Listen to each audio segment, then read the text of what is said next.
I am Alvin Glassgold, founder of the Glassgold Group. Rhinoplasty is my passion. Many years of experience and thousands of rhinoplasties have taught me the many nuances and complexities of this operation. In striving for a successful outcome, which means a well-satisfied patient, we must listen to the patient's goals, evaluate the nasal structure, and establish an appropriate game plan. Our objective is to create a nose which appears aesthetically well-balanced and appropriate for each individual patient's face. In order to accomplish this, we must consider the following. The female should have a more feminine nose, as we see here. The male requires a stronger, more masculine nose. We must consider ethnicity. The typical Caucasian nose requires hump removal and reduction in size. The African American or black patient usually requires significant nasal narrowing and frequently a building up the nasal bridge. This is also true when we consider rhinoplasty in the Asian patient, as we can see in this individual. Our approach to rhinoplasty has evolved over the years, and we now utilize an open structure technique, which allows us to make more precise change and have much more predictable outcome. It has eliminated the use of nasal packing and results in a more pleasant and briefer recovery time.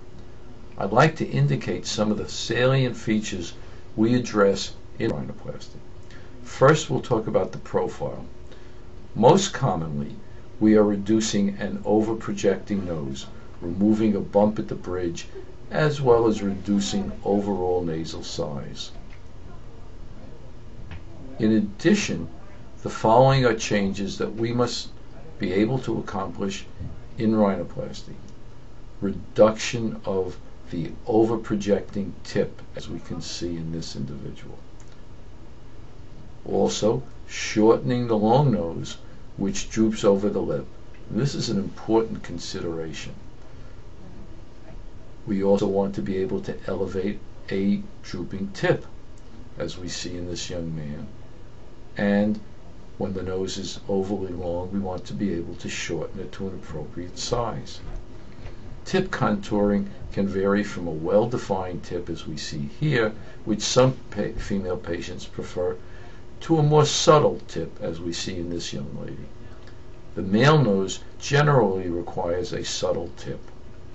The decision as to which type we do depends on the patient's nasal structure, skin type, and desire.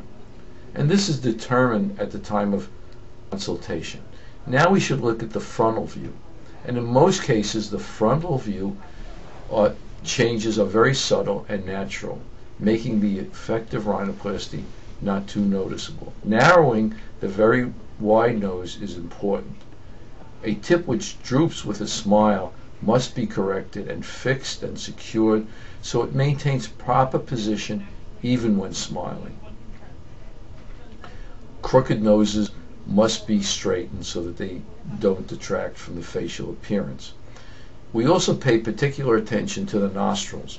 We want to make sure that they are appropriately sized and contoured.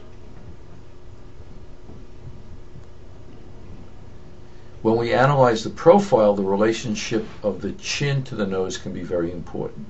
A receding chin will make the nose look more projecting, and in some cases, as we see here, we've recommended an augmentation of the chin, which is called a mentoplasty.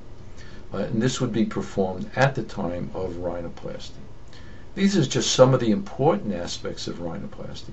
Each patient is treated individually.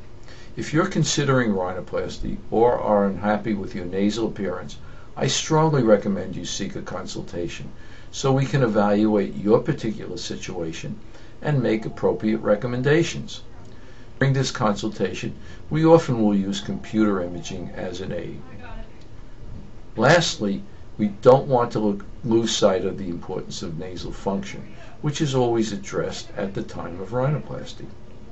For more information, please visit our website at www.glassgoldgroup.com. Thank you for your attention.